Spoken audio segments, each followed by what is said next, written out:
Eu não podia ter uma opinião diferente. Eles tiraram o direito de eu me sentir triste, de eu chorar. Eu não poderia chorar. Ela só falou que não era pra mim chorar muito porque senão minha mãe ia achar estranho.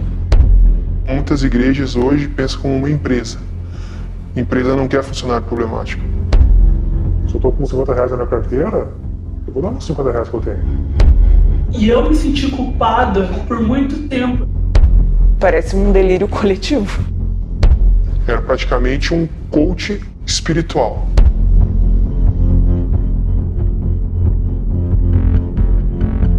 Eu acho que a gente vai olhar para trás depois e vai ver o quanto que a igreja no Brasil errou, assim. Quando um peixe salta de um aquário procurando liberdade, não é a liberdade que ele encontra, é morte. Quando um peixe salta de um aquário, porque ele está enjoado daquele aquário, porque ele não aguenta mais ver a mesma paisagem e ele quer viver algo diferente, quando ele salta do aquário, não é a liberdade que ele encontra, é a morte. Eu e você fomos criados para a liberdade. Eu e você fomos criados para viver fora da gaiola, totalmente livres para sermos quem o Criador nos fez para ser.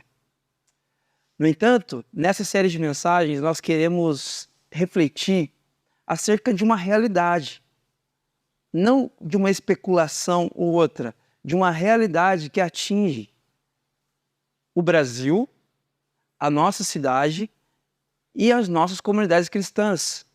E nós não queremos aqui fazer uma crítica à comunidade A, B ou C, mas a ambientes religiosos que aprisionam as pessoas que ali estão. Um ambiente desse pode ser, inclusive, o ambiente onde nós estamos inseridos. Então, nós queremos analisar, queremos olhar para as Escrituras e queremos que Deus nos guie, nos conduza por um caminho de leveza e liberdade, que é o caminho da graça de Jesus. Quando você olha para essa imagem, talvez você já tenha visto nas redes sociais, não é uma imagem muito difícil de aparecer por aí. Não sei se você enxerga, mas tem inúmeras denominações aqui, ó. Você vai ter vamos começar pela nossa, né? A Igreja Presbiteriana ali no lado esquerdo, no peito de Jesus ali crucificado, o logo ali da Presbiteriana, e tem inúmeras outras denominações aqui representadas. E você vai olhar para essa imagem e você vai perceber que o que acontece hoje, ou o que vem acontecendo nos últimos anos no ambiente evangelical brasileiro, é uma questão de aprisionamento religioso. Você vai ouvir, já ouviu provavelmente, mas vai ouvir em inúmeros ambientes frases como: olha, para você ter uma vida completa, você precisa fazer algumas coisas importantes. Você precisa, além de dar o dízimo, você precisa, além de contribuir, você precisa dar um passo de fé, de generosidade, e Deus vai restituir isso para você 7 vezes, 21 vezes, 100 vezes mais. E você precisa servir também na igreja, na comunidade local onde você está inserido. Mas você precisa, além disso, dar frutos. E quem sabe, se você for o líder de uma célula, de um grupo pequeno, e você precisa fazer com que esse grupo ele multiplique. E você precisa ajudar a igreja a crescer, e você precisa fazer parte disso.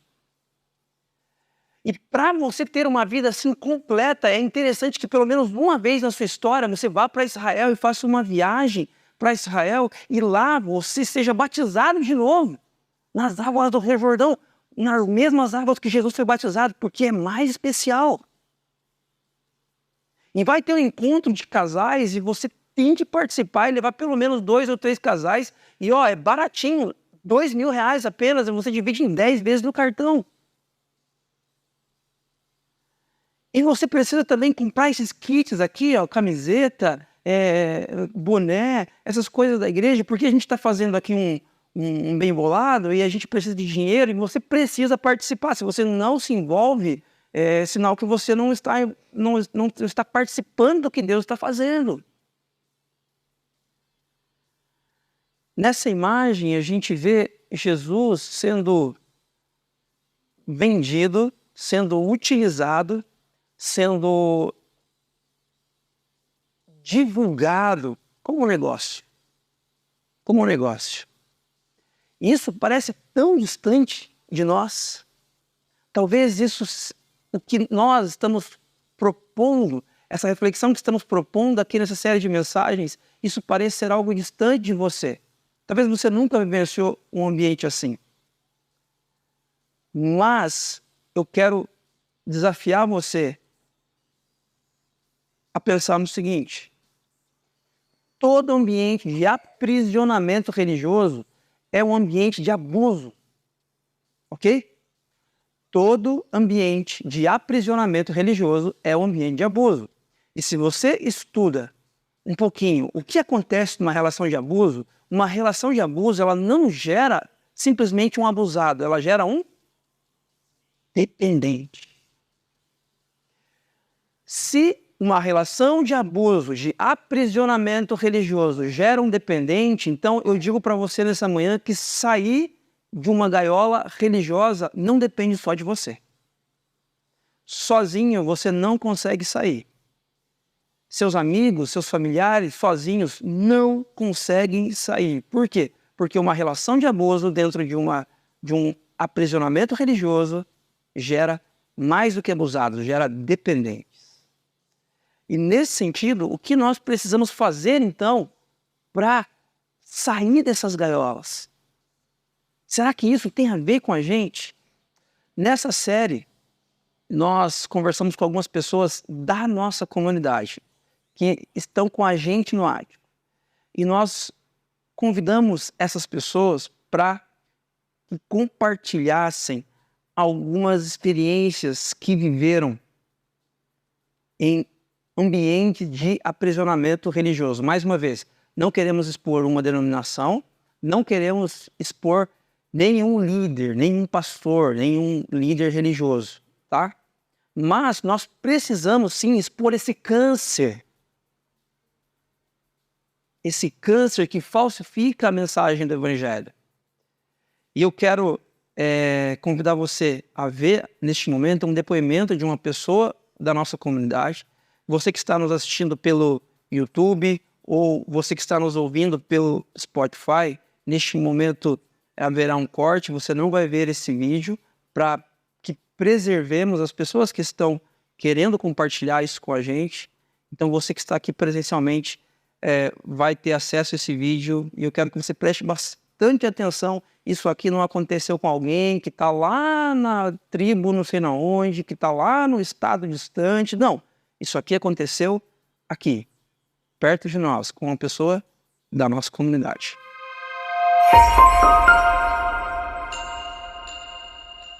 Quando nós olhamos para lugares de ambientes de aprisionamento, o que nós enxergamos são feridas, são machucados, são profundas frustrações que aprisionam a vida de alguém.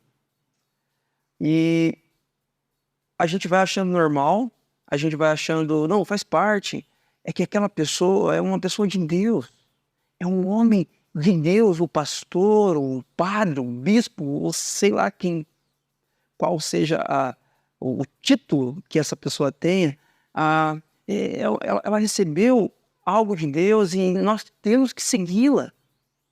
E diante desse contexto de manipulação, nós ficamos aprisionados. Nós ficamos aprisionados. E será que isso é tão sério assim? Qual o problema de inserirmos uma mensagem a mais na mensagem do Evangelho? Para que a gente continue conversando, talvez você pergunte, tá, ok, mas qual é a mensagem do Evangelho mesmo? O que o Evangelho tem que nós não podemos colocar nada nele? Essa é uma boa pergunta. Eu quero mostrar para vocês aqui rapidamente, você que já frequenta o Ático há algum tempo, está familiarizado com esse diagrama. Esse diagrama contém símbolos que expressam a grande história revelada nas Sagradas Escrituras. Esse primeiro símbolo é uma seta virada para baixo. Nessa seta, nós estamos falando da criação. Gênesis 1 e 2 contam para a gente que Deus nos criou para termos um relacionamento perfeito com Ele, com Deus, uns com os outros e com toda a criação. Que Deus nos criou e depois que Ele terminou, Ele olhou para tudo, para a grande sinfonia em conjunto e Ele disse que tudo era muito bom.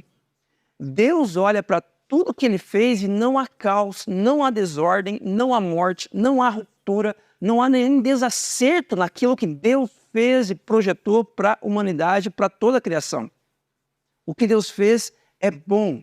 Mas o segundo símbolo desse diagrama, esse X, fala para a gente que algo deu errado. Algo deu errado. E em Gênesis 3 nós ficamos sabendo que o ser humano optou por ser independente de Deus e a sabedoria bíblica chama isso de pecado. Paulo vai dizer que o salário do pecado é a morte. Então, o que a sabedoria bíblica está contando para a gente, especialmente Gênesis 3 a 11, é uma história caótica. Uma história caótica de que o ser humano não consegue, de que o ser humano tenta acertar o seu casamento, mas ele não consegue, de que o ser humano opta por ser uma pessoa melhor, então faz um curso, lê alguns livros nesse sentido, mas ele não tem êxito ali no final, ele não consegue ser uma pessoa melhor, não consegue ser um marido, uma esposa melhor, um profissional mais íntegro, um pai mais presente. Nós não conseguimos, é disso que o pecado fala. O pecado nos corrompeu em todas as áreas da nossa vida. O pecado é uma catástrofe que entrou na boa criação de Deus. Deus criou todas as coisas boas, Deus criou todas as coisas maravilhosas, mas nós, a humanidade, optou por se desconectar daquilo que era bom. E o pecado entrou, e a morte entrou, e nós estamos enrascados até esse momento. Mas Deus, que não nos abandona na nossa miséria, Ele intervém. Ele intervém e esse é o terceiro símbolo ali, é uma seta virada para frente. É a missão do povo de Deus, começando em Gênesis 12, quando Deus escolhe um homem chamado Abraão, para que dele surgisse uma nação que fosse luz para as outras nações. Começa a surgir uma esperança, não depende mais de nós. Agora Deus vai fazer algo em nós, a partir de nós.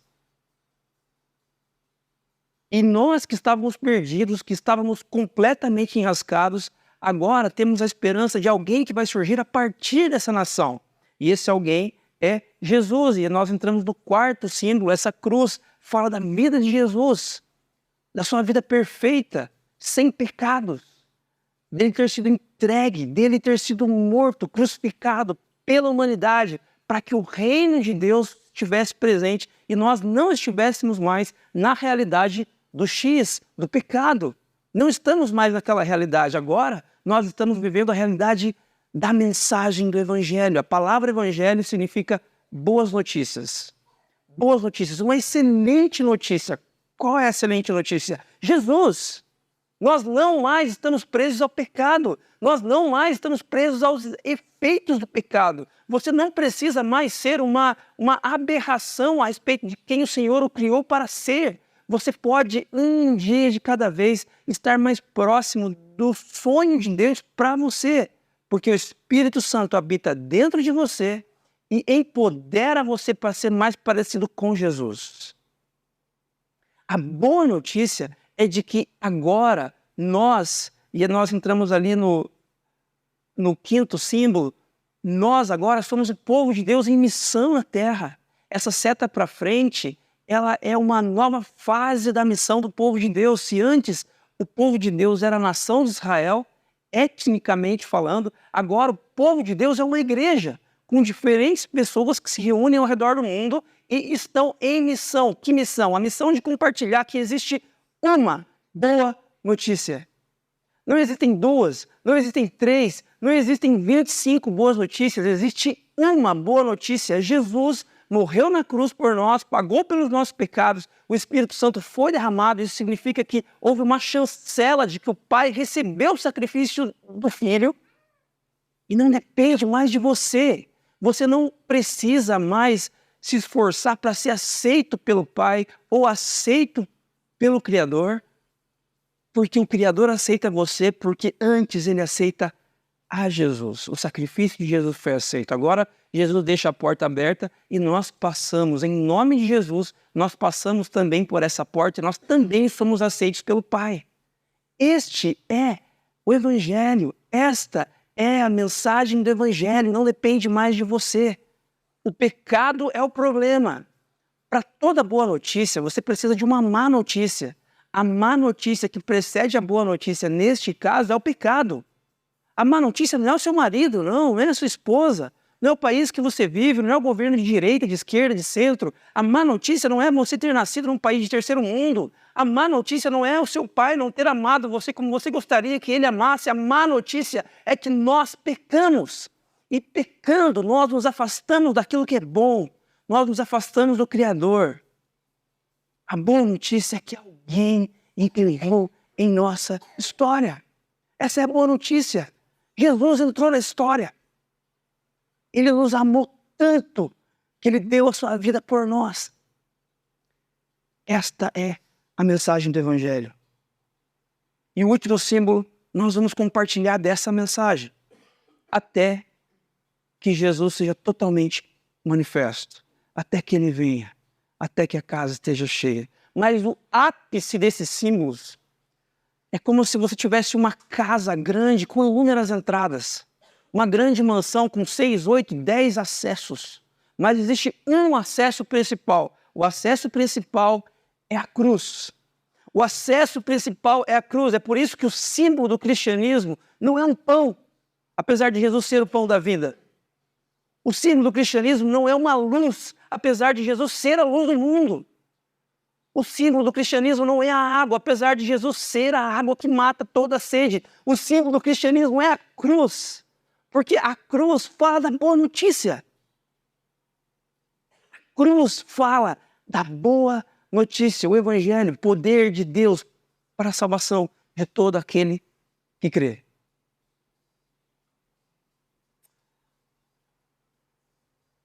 Essa é a mensagem do Evangelho.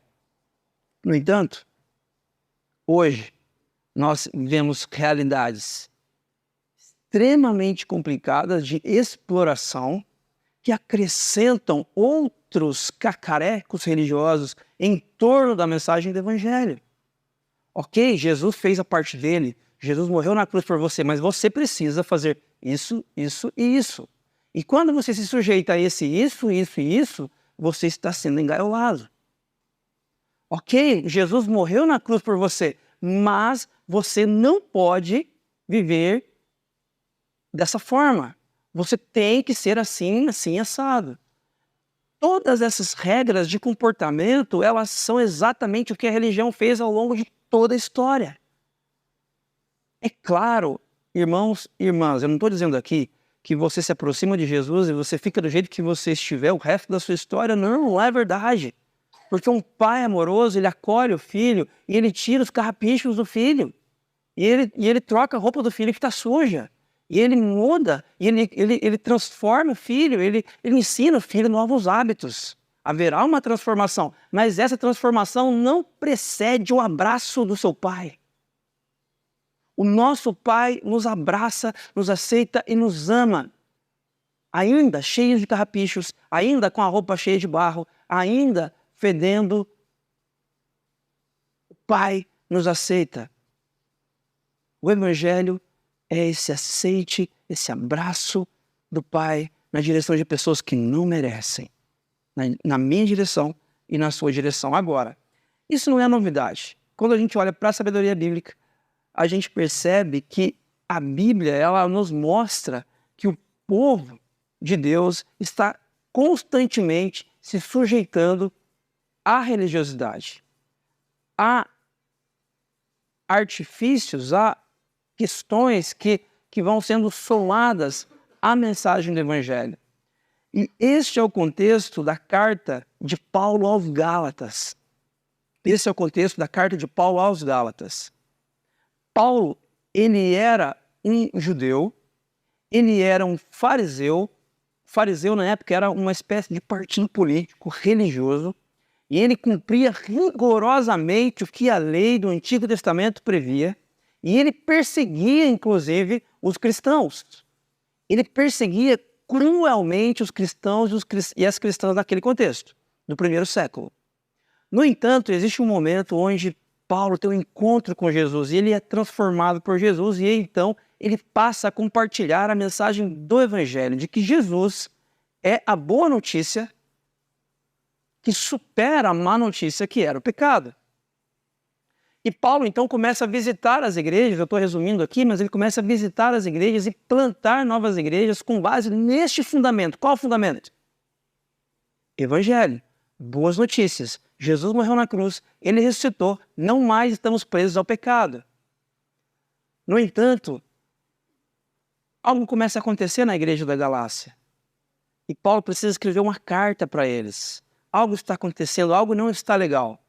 O que Paulo tinha iniciado, o que Paulo tinha começado, quando as informações chegam para ele de que algo está acontecendo lá, que é incoerente com o que Deus quer para aquelas pessoas. E é sobre isso que eu gostaria de conversar com você nessa manhã. As boas notícias de Jesus e nada mais.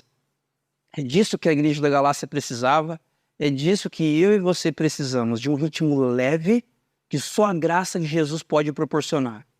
Eu quero convidar você a olhar comigo para a carta de Paulo aos Gálatas. Nós conversaremos nessa série de mensagens durante 6 encontros. Cada encontro nós falaremos de um capítulo. A carta de Paulo aos Gálatas tem 6 capítulos. Hoje nós falaremos brevemente sobre o primeiro capítulo dessa carta. Eu quero destacar 2 coisas com vocês. Eu quero que vocês prestem bastante atenção. 2 coisas. A primeira delas é: não tolere qualquer adulteração na mensagem do Evangelho. A primeira carta de Paulo aos Gálatas, capítulo 1, nos ensina algumas coisas. A primeira delas que eu gostaria de destacar com vocês. Paulo diz aos Gálatas, e o Espírito Santo de Deus nesta manhã diz a mim e a você: não tolere qualquer adulteração na mensagem do Evangelho. Olha o que o texto diz para a gente. Gálatas 1, verso 1 em diante. Paulo, apóstolo enviado, não da parte de homens, nem por meio de pessoa alguma, mas por Jesus Cristo e por Deus Pai, que o ressuscitou dos mortos, e todos os irmãos que estão comigo, às igrejas da Galácia. A vocês, graça e paz da parte de Deus, nosso Pai, e do Senhor Jesus Cristo, que se entregou a si mesmo por nossos pecados, a fim de nos resgatar desta presente era perversa, segundo a vontade de nosso Deus e Pai, a quem seja a glória para todos sempre. Amém. Versículo 6. Admiro-me de que vocês estejam abandonando tão rapidamente aquele que os chamou pela graça de Cristo para seguirem outro evangelho que, na realidade, não é o evangelho. O que ocorre é que algumas pessoas os estão perturbando, querendo perverter o evangelho de Cristo. Mas ainda que nós, ou um anjo do céu, pregue um evangelho diferente daquele que lhes pregamos, que seja amaldiçoado. Gente, uma pausa aqui. Olha o que acontece aqui nesse versículo, voltando aqui, ó. Paulo, apóstolo não da parte de homens, o que Paulo está fazendo? Ele está apresentando as suas credenciais, ok? Ele não é qualquer um que está falando, ele é um apóstolo, não da parte de homens, nem por meio de pessoa alguma, mas por Jesus Cristo. Credenciais. Paulo faz isso em todas as cartas. Quando você chegar na sua casa, dá uma olhadinha. Romanos, primeira carta de Paulo aos Coríntios, segunda carta de Paulo aos Coríntios, Filipenses, vai olhando. Você vai perceber que toda carta, como qualquer carta, se você escrever para alguém, existe a ideia de uma apresentação, são as credenciais. Então, Paulo apresenta aqui as suas credenciais. Aqui embaixo, quando ele diz, a vocês, graça e paz da parte de Deus, essa é uma saudação. Paulo está saudando as pessoas. Em todas as cartas que Paulo escreve, existe uma tríade introdutória. Paulo apresenta suas credenciais, em primeiro lugar. Em segundo lugar, Paulo apresenta uma saudação. E em terceiro lugar, Paulo apresenta uma declaração de ação de graças. Louvo a Deus pela vida de vocês. Sou grato a Deus porque vocês têm caminhado assim, assim, assado. Eu constantemente agradeço a Deus pela vida de vocês. A carta de Paulo aos Gálatas é a única que não tem ação de graças. É a única carta de Paulo que não contém ação de graças. Agora, vamos pensar um pouquinho. Se você olhar na sabedoria bíblica, você vai encontrar a primeira carta de Paulo aos Coríntios. A igreja de Corinto era uma bagunça. Divisões, imoralidade, um monte de BOs. Mas na carta de Paulo aos Coríntios existe credenciais, saudação e ação de graças. Parece que para Paulo a religiosidade é um pecado mais severo, deve ser menos tolerado ainda que a própria imoralidade. Não que Paulo esteja incentivando a imoralidade, mas perceba, nesta carta, e somente nesta carta, não há ação de graças, não há o que agradecer. Não há o que agradecer. Paulo parece que ele está com pressa. A impressão que eu tenho lendo essa carta, eu convido você a ler essa carta para que no próximo encontro você vá entendendo o que Paulo está falando aos Gálatas. Leia essa carta durante as próximas 6 semanas. E você vai perceber que Paulo está com pressa. Com muita pressa ele apresenta os seus credenciais, com muita pressa ele fala a respeito da saudação e ele já entra com o pé no peito daqueles discípulos de Jesus, daquele contexto. Admiro-me de que vocês estejam abandonando. Eu estou de cara com vocês. Eu não tenho palavras para dizer o quanto eu estou com o estômago embrulhado quando eu penso em vocês. Parece que Paulo está enfurecido com aqueles cristãos. Por que ele está enfurecido?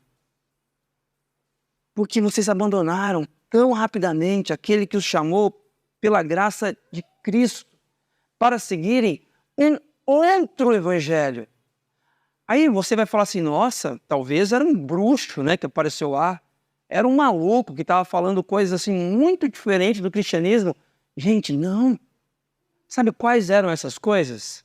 O que está acontecendo? Paulo, ele está compartilhando a mensagem do evangelho para os gentios. Para os gentios.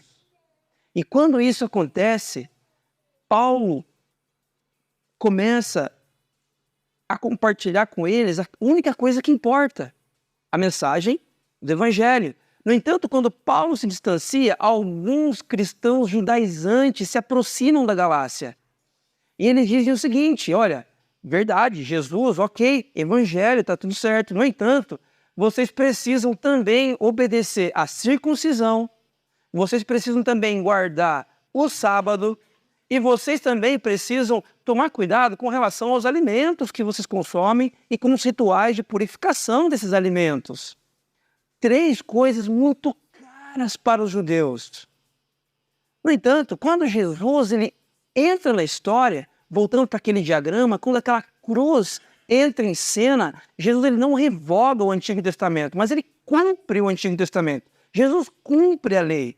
Não há mais necessidade de circuncisão. Não há mais necessidade de você guardar esta ou aquela lei para que seja aceito. Você já foi aceito pelo sacrifício, mediante o sacrifício de Cristo. O que Paulo está dizendo aqui é que, a respeito de outro evangelho, é um evangelho acrescido de coisas que talvez façam sentido para você.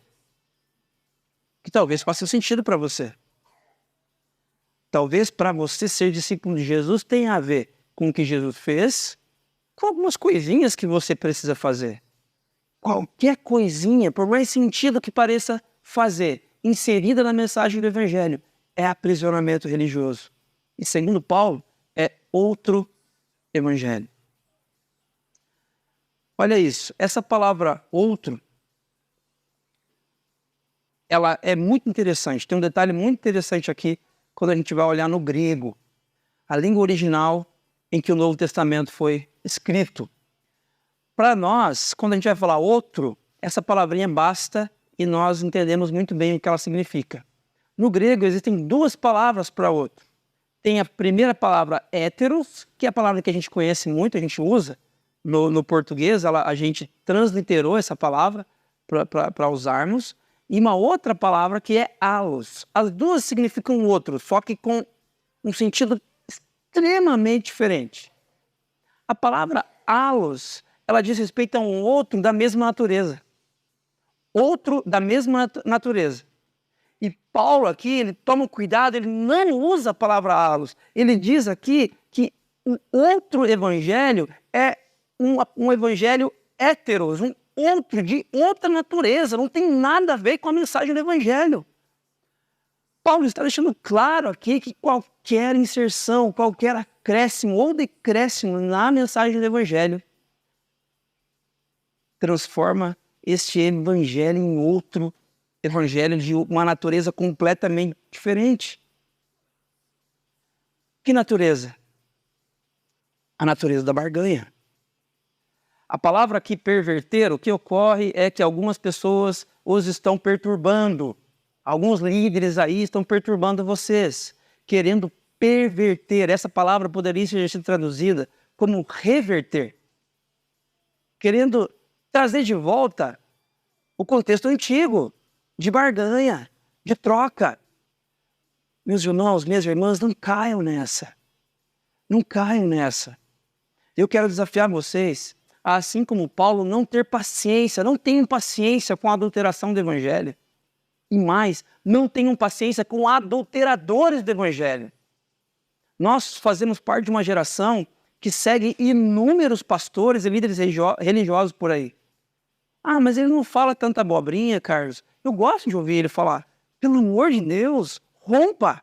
Rompa, porque qualquer acréscimo que essa pessoa insira na mensagem do evangelho apresenta para você um outro evangelho e te conduz a um caminho que Paulo aqui está alertando para que não sigamos. Para você ser abençoado, participe aqui de uma campanha. Serão 7 semanas. E quando você terminar essa campanha, Deus vai fazer algo fantástico na sua vida. 21 semanas. E você vai ofertar em todas as semanas uma oferta especial e generosa. E no final dessa campanha, Deus vai fazer algo grandioso na sua família. Acréscimos a mensagem do Evangelho. A mensagem do Evangelho é Jesus e ponto. É o que ele fez na cruz e ponto.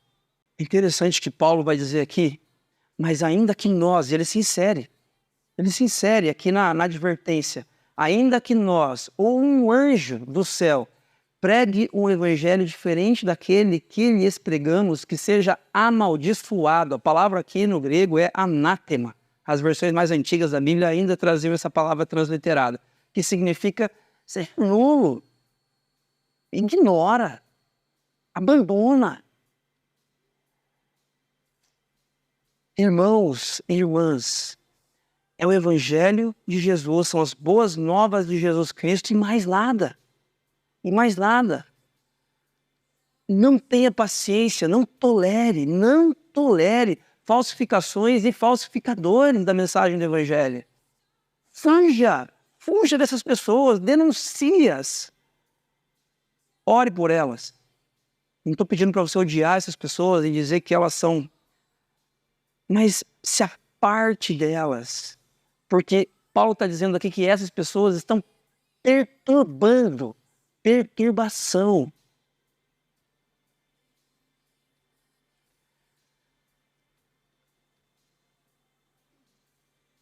Jesus nos chama para uma vida simples. Jesus chama você para uma vida simples. E essa religiosidade que existe muitas vezes em inúmeras comunidades cristãs diz para você, sabe o quê? Que o simples é simples demais. É simples demais. Eu não quero só isso. Eu quero experiências com Deus. E eu quero levitar. Eu quero ter uma experiência assim sobrenatural. E aí, quando você caminha na simplicidade do Evangelho, parece que aquilo é pouco. Mas deixa eu contar uma coisa para você. O Evangelho é isso. O Evangelho é a simplicidade. O Evangelho é você não mais ser escravo do pecado. E agora você pode ter uma vida livre. Você pode ser um marido ou uma mulher mais parecido com Jesus. você pode ser um filho mais obediente aos pais, você pode ser um filho mais amoroso. Por quê? Porque o pecado não é mais o seu dono, não é mais o seu proprietário. Agora, você é liberado, vive sob, debaixo do senhorio de outro Senhor, Jesus. Vocês lembram quando Jesus, ele foi na véspera de ser traído, no Getsemane? Jesus está ali orando, e aí Judas, que entrega Jesus para os soldados, em troca de 30 moedas de prata, Judas vem com os soldados romanos, e Jesus está ali com outros discípulos. Lembram-se disso? Os soldados, eles precisam saber quem é Jesus para prender Jesus. Como que Judas identifica Jesus para os soldados? Vocês lembram? Com um beijo. Por que Judas precisa identificar? Se Jesus fosse um pastor de hoje, um pastor dos nossos dias, seria fácil de identificar. Os soldados nem iam precisar. Judas nem precisa beijar. O pastor é aquele ali, ó. Olha o tipão de pastor. Ele tem jeito de ungido, ungidão.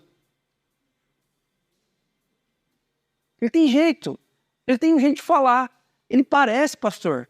Ele se veste como pastor. Ele é ungido mesmo. Então, não precisa beijar Judas. Por que Judas precisou beijar Jesus? Porque Jesus era uma pessoa normal. Simples. Se vestia como eu e como você. Simples. A diferença é que Jesus veio instituir o reino de Deus, a vontade de Deus possível agora para mim e para você. De uma maneira simples. O evangelho é simples. Voltando ao texto, no versículo 9, como já dissemos, agora repito, se alguém lhes anuncia um evangelho diferente daquele que já receberam, que seja amaldiçoado. Acaso busco eu agora a aprovação dos homens ou a de Deus? Ou estou tentando agradar os homens? Se eu ainda estivesse procurando agradar a homens, não seria servo de Cristo. Irmãos, irmãs, não procurem agradar a homens. Fulano, vamos comigo fazer uma viagem? Vamos fazer uma viagem? Eu tenho que perguntar para o meu pastor se eu posso. Tem um negócio para você, uma casa, está naquele valor que você estava procurando, e eu acho que vai encaixar para você essa casa. Tem que perguntar para o meu líder de célula. Será que ele me abençoa? Que ele é minha liderança espiritual? Se eu ainda estivesse procurando agradar a homens, não seria servo de Cristo. Não tolere, tolerância zero com adulteração ou adulteradores da mensagem do Evangelho. Uma segunda coisa que, antes da segunda coisa, à luz disso que a gente vem conversando, quando se fala em Evangelho, essa é a frase que o Rubem comentou ali enquanto ele falava, e eu me apropriei dela. Quando se fala em Evangelho, todo E é uma barra da grade da prisão da religiosidade. Salvação não existe por causa de Jesus e a prosperidade. Jesus e as nossas tradições. Jesus e os nossos hábitos espirituais. Jesus e a hierarquia da igreja. O E já é uma prisão. O E é um outro evangelho. Completamente diverso, completamente distinto. Mas aí só depende de Jesus, Carlos. Não faz sentido. Claro que não faz sentido. A mensagem do evangelho não faz sentido. A mensagem de Jesus é um escândalo. A mensagem de Jesus é inacreditável. Essa é a mensagem do evangelho. Não tolere adulteração nas boas novas daquilo que Jesus veio fazer na história. Uma segunda coisa, agora sim, que eu quero destacar com vocês: viva sob os leves ritmos da graça. Jesus nos chama para uma vivência debaixo da graça. A vida com Jesus, empoderados pelo Espírito Santo, já é a vida do reino de Deus. É a mesma vida de Gênesis 1 e 2, prometida para os primeiros seres humanos. Nós ainda não estamos livres do pecado, ainda na história, vivendo na história, nós somos pecadores, somos falhos, mas porque o Espírito Santo de Deus reside em nós, nós já temos acesso a uma realidade que é a realidade da nova criação, das boas notícias do que Jesus veio fazer por nós na história. E ele nos convida para que, enquanto estejamos na história, quer você viva 30, 50, 100 anos, que você não viva engaiolado. Não viva engaiolado, mas que você viva livre. Não de qualquer maneira. Livre como o Pai o fez para ser. Debaixo dos leves ritmos da graça. A partir do verso 11, olha o que Paulo diz. Irmãos, quero que saibam que o evangelho por mim anunciado não é de origem humana. Não o recebi de pessoa alguma, nem me foi ele ensinado. Pelo contrário, eu o recebi de Jesus Cristo por revelação. Vocês ouviram qual foi o meu procedimento no judaísmo? Como perseguia com violência a igreja de Deus, procurando destruí-la. No judaísmo, eu superava a maioria dos judeus da minha idade e era extremamente zeloso das tradições dos meus antepassados. Por que Paulo está contando isso? Mas Deus me separou desde o ventre materno e me chamou por sua graça. Quando lhe agradou revelar o seu Filho em mim para que eu o anunciasse entre os gentios, não consultei pessoa alguma. Quando você tem um encontro com Jesus, um encontro transformador com Jesus, você harmoniosamente, com alegria, você participa de uma comunidade cristã. Porque você sabe que Deus ele nos abençoa enquanto povo. Essa é a história do povo de Deus ao longo de toda a sabedoria bíblica. No entanto, você não participa de uma comunidade cristã para pedir bênção para um líder. Você não participa de uma comunidade cristã porque aquele líder ungido, ele vai orar por mim e as coisas vão ser destrancadas da minha história. Não é por isso que você participa. Mas por que isso acontece? Ou quando isso acontece? Quando você vive sob os leves ritmos da graça de Jesus. Porque quando você ainda vive no aprisionamento religioso, esse pássaro lindo, engaiolado, você já viu um pássaro engaiolado? Lindo. Maravilhoso. Limitadíssimo naquele pequeno espacinho. Um ser que foi feito pelo Criador para não ter limites, nem de altura, nem de velocidade, de lugar, de lado, de manobra, de voo, sem limites, completamente limitado. Dentro de uma pequena gaiola, você já viu? Uma beleza jogada no chão. Quando eu e você, nós vivemos a partir dos ritmos da religiosidade, nós não conseguimos não confrontar pessoa alguma. Nós vivemos atrás de oração. A minha irmã fulana, que ela vai orar, e ela ora e as coisas acontecem. Deus fala por meio dela, sabia? Vamos no irmão fulano, aquele pastor vai estar aqui. A igreja lota. Isso acontece em inúmeras comunidades cristãs. Por quê? Porque essas pessoas ainda não vivem debaixo dos leves ritmos da graça de Jesus. Olha o que Paulo fala aqui, gente, é muito importante. Tampouco subi a Jerusalém para ver os que já eram apóstolos antes de mim, mas de imediato parti para a Arábia e tornei a voltar a Damasco. Depois de 3 anos, subi a Jerusalém para conhecer Pedro pessoalmente, estive com ele 15 dias. Olha só, Paulo acabou de ter um encontro com Jesus e ele não vai para Jerusalém. Gente, Jerusalém era o centro do mundo naquele momento, especialmente para o judeu.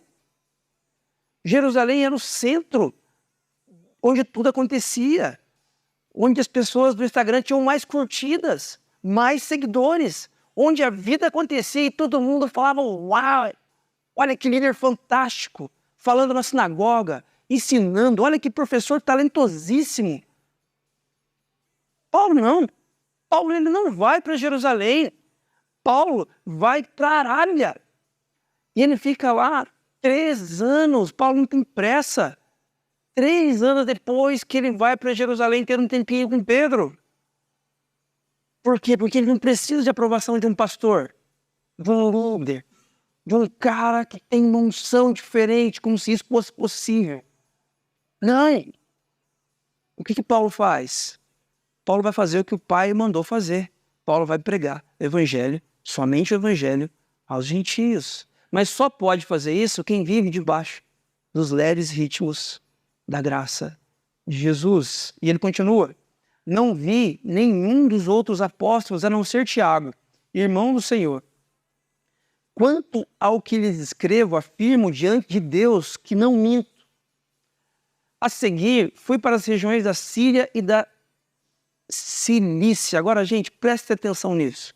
Essa é a parte que mais me toca nesse texto.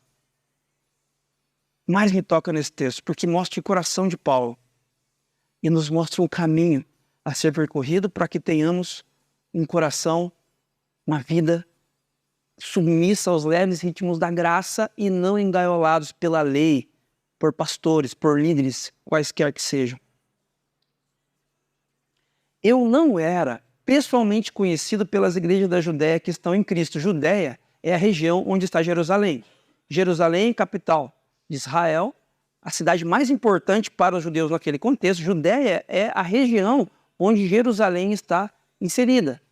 Olha o que Paulo está dizendo: eu não era conhecido. Eu não era conhecido das pessoas das igrejas da Judéia que estão em Cristo.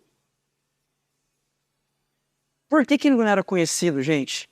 Porque quando ele se converte, em vez de ele ir para o centro, em vez de ele ir para onde a vida acontecia, o que Paulo faz? Ele vai para a Arábia e fica lá desinteressadamente 3 anos, obedecendo ao Pai, compartilhando o evangelho aos gentios, vivendo debaixo dos leves ritmos da graça de Jesus.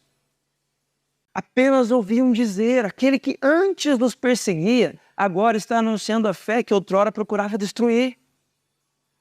Mas o mais importante acontecia, e glorificavam a Deus por minha causa. Glorificavam a Deus por minha causa. Meus irmãos, irmãs, nós estamos diante de uma bifurcação quando nós nos relacionamos com Deus. Um lado da estrada oferece um caminho que nós já percorrimos antes de conhecer a Jesus, que é o percurso do reconhecimento dos homens. Nós queremos o reconhecimento. Nós queremos ir atrás de pessoas que avalizem a nossa fé. Pedindo oração, seguindo pessoas que falam coisas que nós gostamos de ouvir, que agradam os nossos ouvidos, a respeito de política, a respeito de costumes, a respeito de economia, a respeito de valores do reino de Deus. Aí essa pessoa fala um monte de coisa distorcida, porque texto sem contexto é pretexto para heresia, mas não tem problema, a gente gosta de ouvir. Então a gente fica lá seguindo, às vezes a gente curte, às vezes não. E esse caminho é o caminho que Paulo não quis seguir. Paulo segue um outro caminho. Nesse caminho, Paulo não é conhecido, naquele contexto, pelas igrejas da região mais importante. Pessoalmente, ele não era conhecido. Um desconhecido. No entanto, as pessoas glorificavam a Deus por causa dele. As pessoas glorificavam a Deus por causa dele. Quando nós vivemos debaixo dos leves ritmos da graça de Jesus, eu e você talvez optemos por um caminho onde não há grandes reconhecimentos. No entanto, as pessoas que estarão ao nosso redor, elas glorificarão a Deus por nossa causa. Puxa, como é bom estar perto de fulano. Ciclano tem abençoado grandemente o meu casamento. Por que ele tem abençoado o seu casamento? Porque ele ensina valores que a religião não ensina. Ele me fala de um ritmo leve com Jesus que tem transformado a minha história. Tem falado do Evangelho. O Evangelho é essa simplicidade. pastor americano Tim Keller, a respeito desse trecho que a gente leu na primeira carta de Paulo aos Gálatas, vai dizer: o evangelho é a mensagem de que somos piores do que jamais ousamos acreditar, porém mais amados e aceitos em Cristo do que jamais ousamos esperar. O evangelho é isso. O evangelho é a cruz de Cristo que traz você da morte para a vida. Mas para que você viva, Paulo vai dizer isso aos Coríntios, não mais para você mesmo, mas sim para aquele que morreu e ressuscitou. Como que você vive para Jesus? Ah, muito difícil, Carlos. Meu Deus, ter que ir na igreja de segunda a segunda, o tempo inteiro envolvido, dar dinheiro para a igreja, eu tô fora. Eu também tô fora. Desse esquema eu tô fora. O que Jesus chama a gente para fazer, o que o evangelho nos convida a viver, é a vida simples do evangelho. E a vida simples do evangelho, ela assusta o religioso. Porque ela desempodera o religioso. Tira das mãos dele a tirania. Quando um pastor que você segue falar borracha, falar besteira, se eu disser algo contraditório à sabedoria bíblica, você não tem parte nenhuma comigo. Levante-se, faça um favor para você mesmo e vá para sua casa mais cedo. Mas tenha coragem de fazer isso também com as pessoas que você segue, com esses pastores conhecidos da nossa cidade e de outros lugares. Quando eles disserem para você que se você não votar em fulano, você está em pecado, como disseram para toda a comunidade cristã evangélica nas últimas eleições, se você votar no candidato de direita, então você é do povo de Deus. Se você você tem que votar no candidato de esquerda, porque ele fala a respeito da tolerância, fala a respeito de outros valores. Então, se você não votar no candidato de esquerda, você não é do povo de Deus. Se algum líder fez isso com você, eu digo para você que ou ele disse de má fé, ou ele está completamente desorientado à luz da sabedoria bíblica. Tomara que ele estivesse desorientado.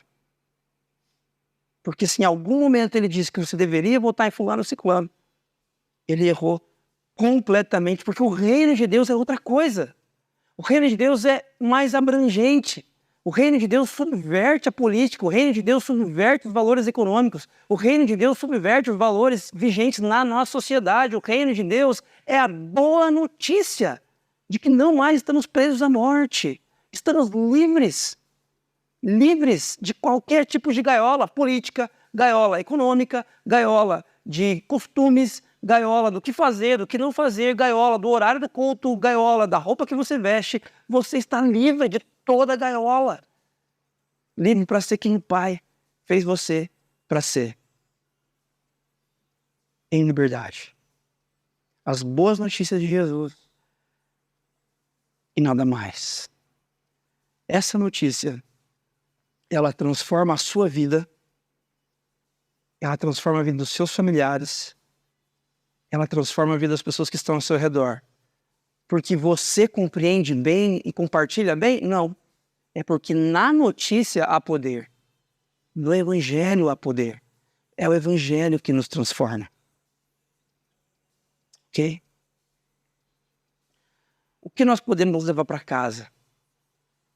Eu quero convidar você a olhar comigo para algumas coisas que você pense e reflita diante de Deus.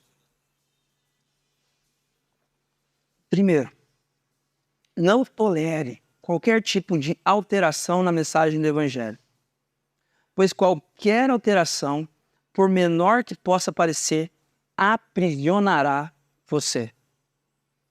Não tolere qualquer alteração na mensagem do Evangelho. Depender do Evangelho, irmãos e irmãs, pode ser algo muito difícil. Porque é como uma criança no escuro, num ambiente perigoso, onde ela não sabe onde pisar, e ela precisa estar de mãos dadas com o adulto para que o adulto a leve pelo lugar seguro. Você não sabe por onde caminhar, mas você tem companhia. Deus presente com você, lhe mostra o caminho. 2. O Evangelho nos conduz a um ritmo de vida leve, baseado na graça, e nos livra da dependência de pessoas. Não quer dizer que você vai viver uma vida sozinho, uma vida cristã individualizada, é uma anomalia, não existe. Você precisa conviver comunitariamente, tá? Mas você depender de um líder é uma coisa completamente diferente. Você ter uma pessoa que te instrui. A carta de Paulo aos Efésios vai dizer que o papel da liderança é conduzir os discípulos e as discípulas de Jesus à maturidade. Então, ter um líder que lhe conduza à maturidade é bom. Ter um líder que impeça você de pensar é abuso. Fuja. E por último, sob os ritmos leves da graça de Jesus, optamos pelo reconhecimento de Deus em vez do reconhecimento das pessoas. Só pode optar pelo reconhecimento de Deus em vez do reconhecimento dos outros quem teve um encontro transformador com Cristo. Eu não sei como você chega aqui nessa manhã. Eu não sei qual é o pano de fundo segundo o qual você viveu ao longo da sua história, no desenvolvimento da sua espiritualidade. Eu sei que lugares de aprisionamento religioso existem em todos os ambientes religiosos, cristãos ou não, mas dentro dos ambientes cristãos, em todas as denominações. Eu sei disso.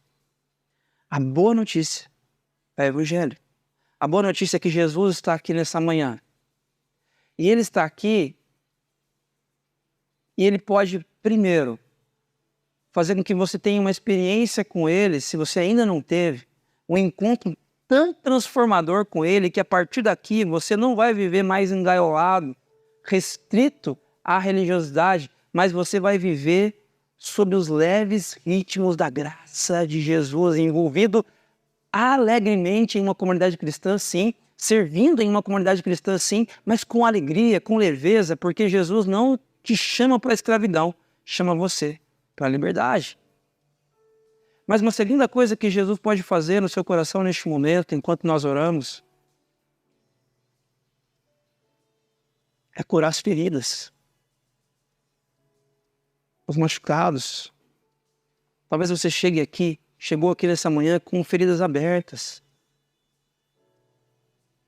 já num processo de putrefação, e você não acredita mais em Deus, você não acredita mais na igreja, você não acredita mais em ninguém, completamente cético, cética.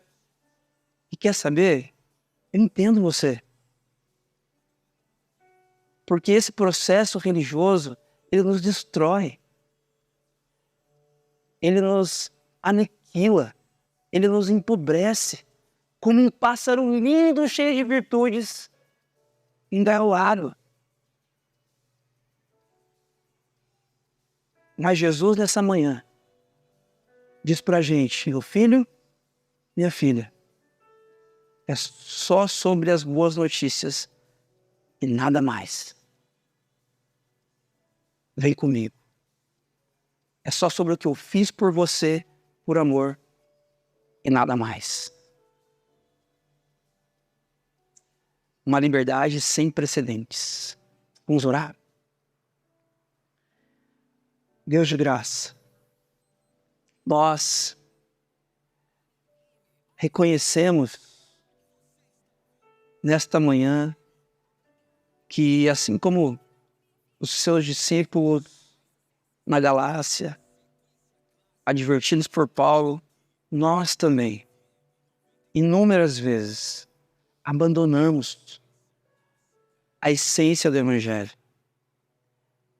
Quando nós acrescentamos, quando nós diluímos, quando nós inserimos questões, coisas, hábitos, atitudes à mensagem do Evangelho. Perdoa-nos, Deus, nesta manhã. E nos ensina, Pai, a viver sob os leves ritmos da sua graça, para que sejamos, sim, instruídos por líderes, mas que não estejamos em uma relação de dependência para com eles. Liberta-nos, Deus, de toda relação de abuso espiritual. Liberta-nos, Jesus, de toda relação de abuso eclesiástico. Por favor, Pai, conduz as nossas vidas para um lugar de descanso, onde a vida acontece